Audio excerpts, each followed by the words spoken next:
Hi, hello. Welcome to another episode of Isaiah's Newsstand. It's your host, Isaiah Edwards. The date is May 4th, 2023. Hopefully this episode finds you well, in good spirits, and high hopes.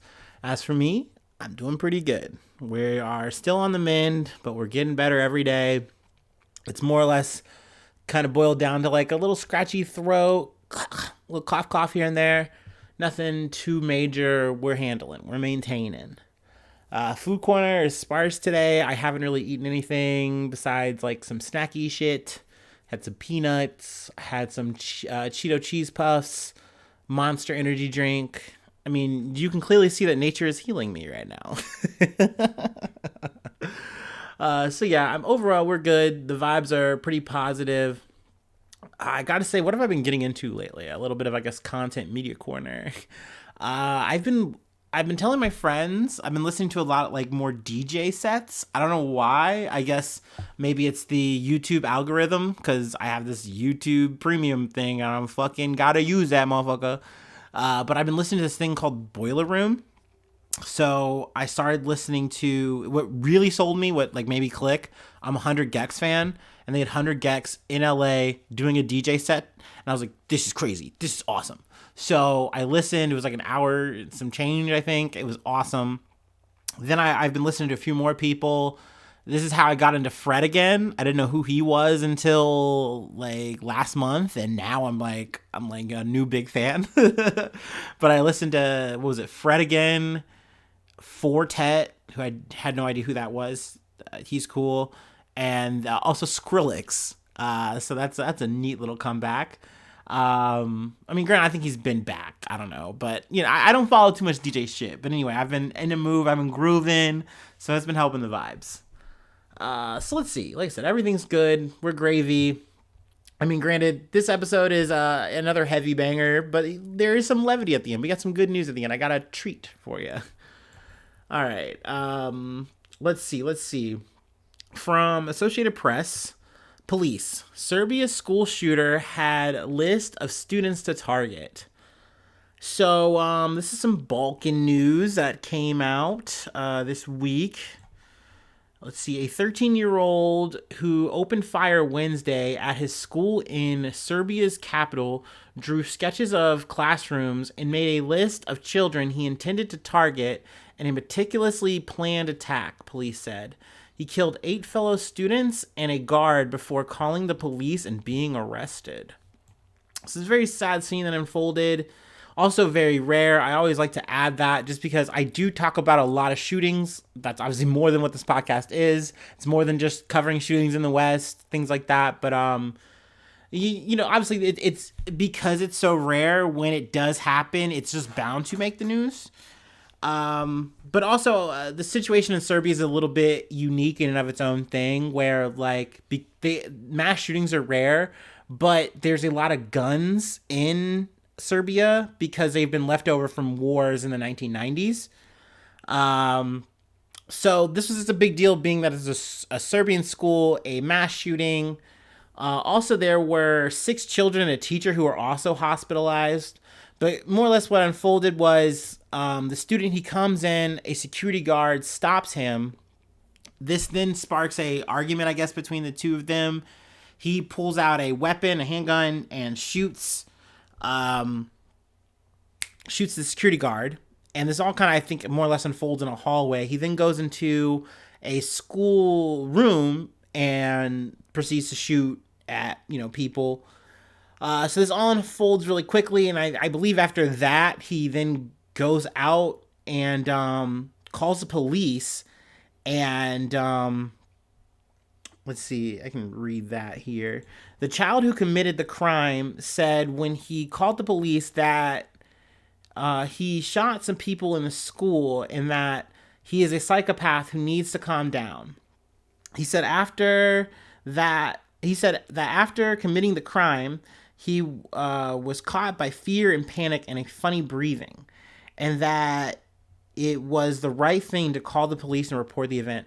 It's very just surreal to me that he had so much pent up to like do this and commit this heinous act, and then almost in the midst of it, he just realizes like, okay, I did it, I guess. Like, this is so much. I'm doing too much. And he just, like, oh, it's almost like an overstimulation. He just goes, okay, cool. And I don't know if he, like, goes out into, like, kind of like a square area type place and just, like, disassembles a gun and everything he brought. Because he had, I believe, 2 handguns that were from his father. And then also Molotov cocktails. So it's very weird, especially the Molotov cocktail thing.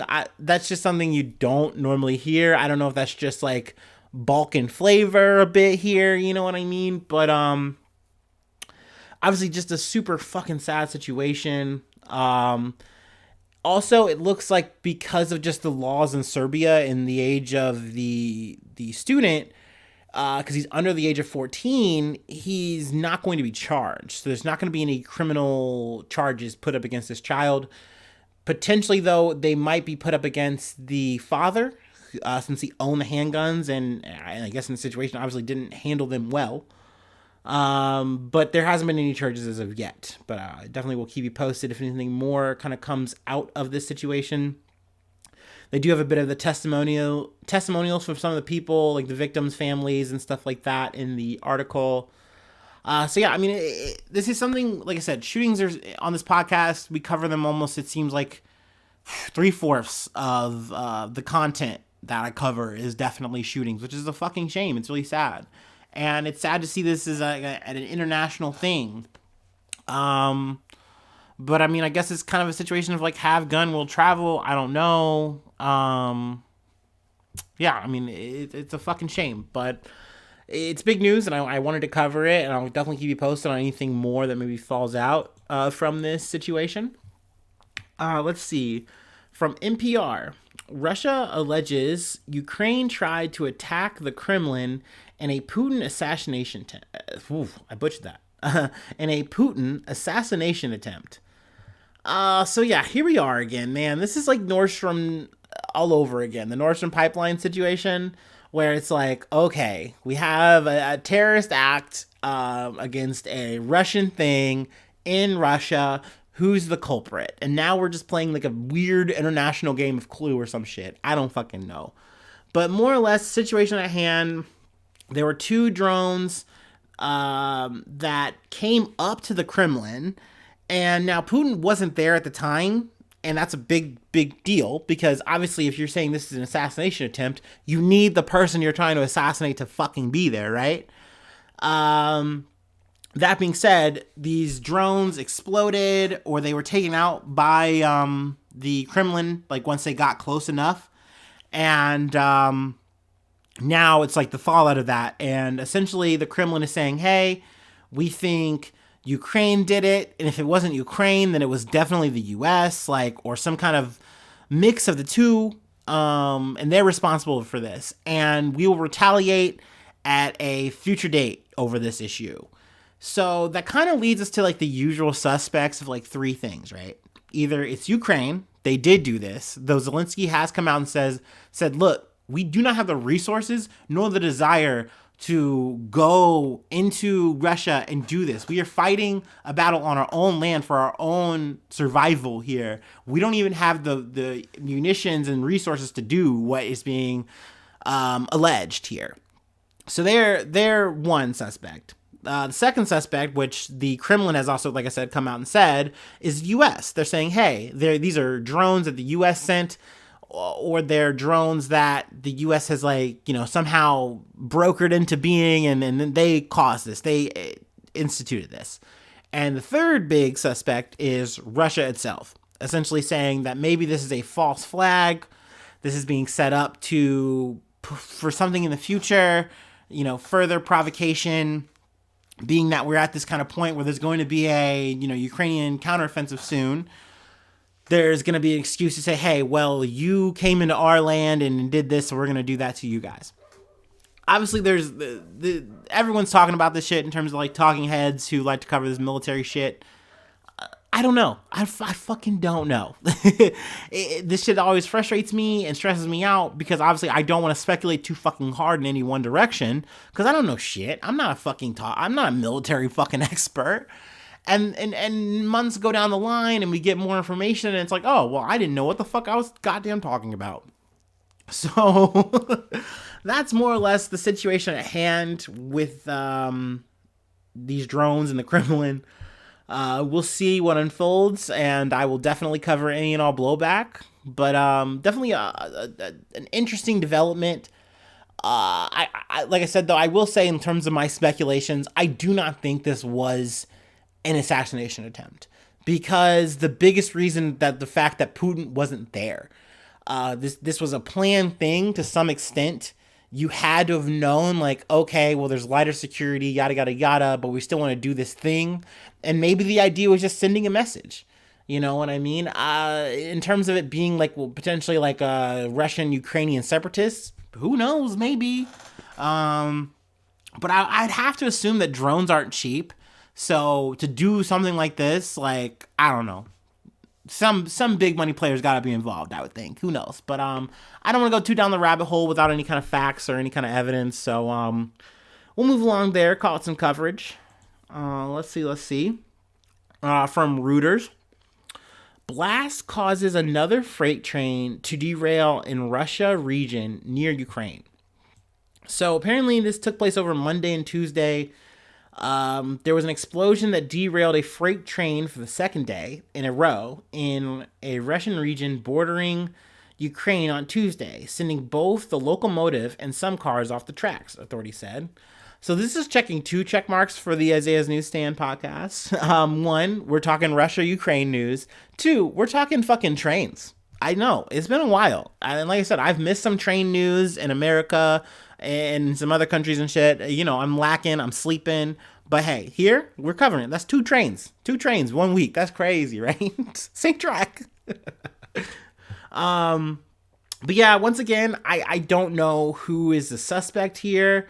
But Russian officials say pro-Ukrainian sabotage groups have made multiple attacks there since Russia invaded Ukraine in February of 2022.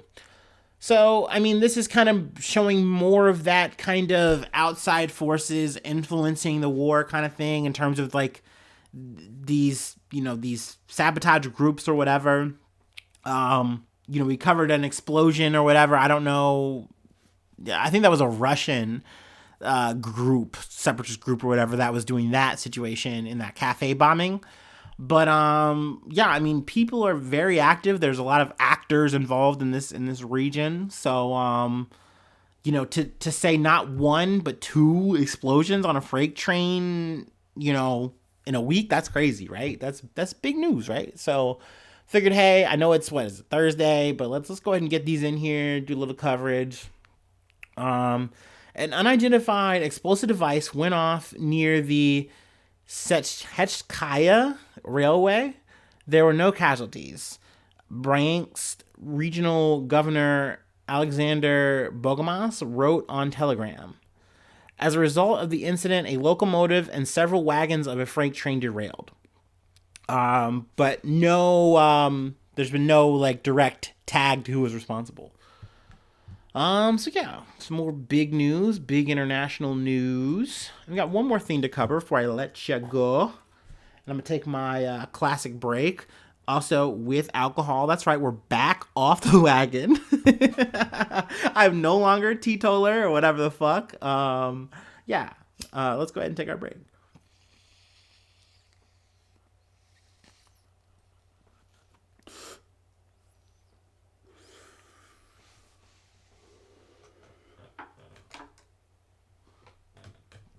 Oh, yeah.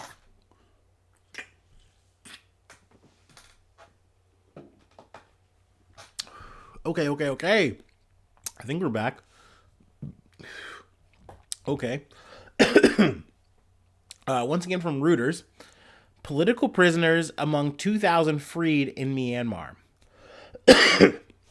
More than 2,000 prisoners were freed by Myanmar's military government on Wednesday. State media reported. Video from state television MRTV showed dozens of people leaving prisons. Among them, according to activists and media, a journalist and numerous political detainees. Now, we've been covering Myanmar for a while, just on and off. Let's see, this has been going on since 2021. a lot of it has been focused on Aung Suu Kyi, at least from, this podcast. She was the leader of Myanmar. I believe they were, vying for, democracy, trying to keep that shit going. And this military just came through and said, nah, that's just done. We are in control. And Aung Suu Kyi is still serving a 33-year prison sentence for more or less trumped up charges. I don't even. It's not even more or less. These are just flat out trumped up charges. That's something I kind of wanted to mention. They use her perspective here. I want to read the last sentence.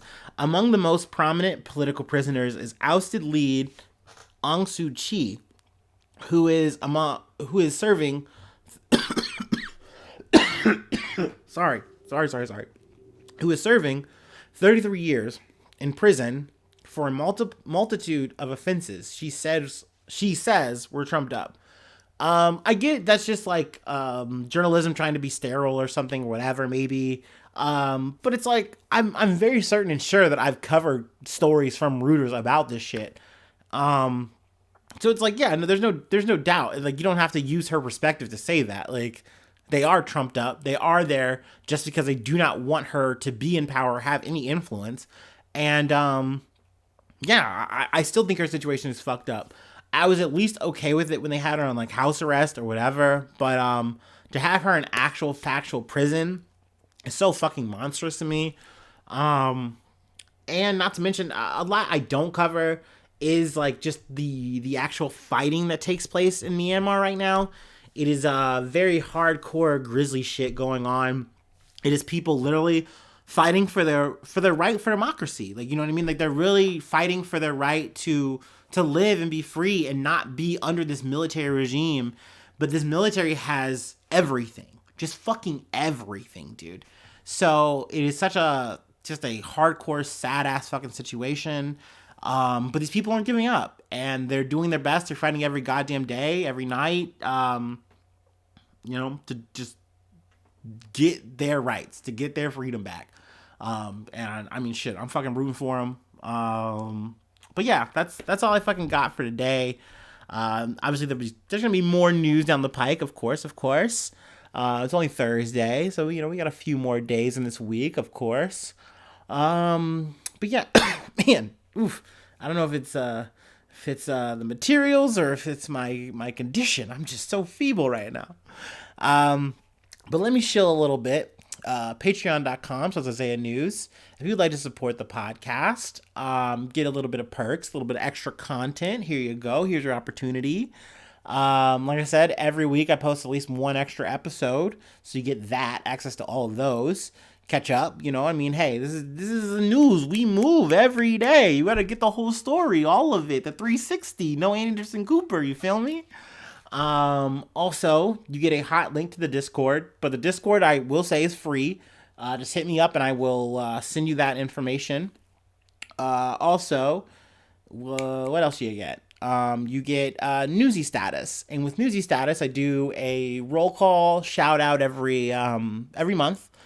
Go through all my little newsies, my little patrons, and I say your name, so you get that acclaim, that worldwide fame, and then also I will shout out any project or any kind of thing you'd like. So that's an option that's on the table for you. Let's see, free ways to hit me up: Facebook. That's right, I'm still on there, still kicking with Mark. Then Twitter. That's right. I'm with Elon too. Fuck him, but we still in the same house eating. We gotta eat, get this bread. tweet.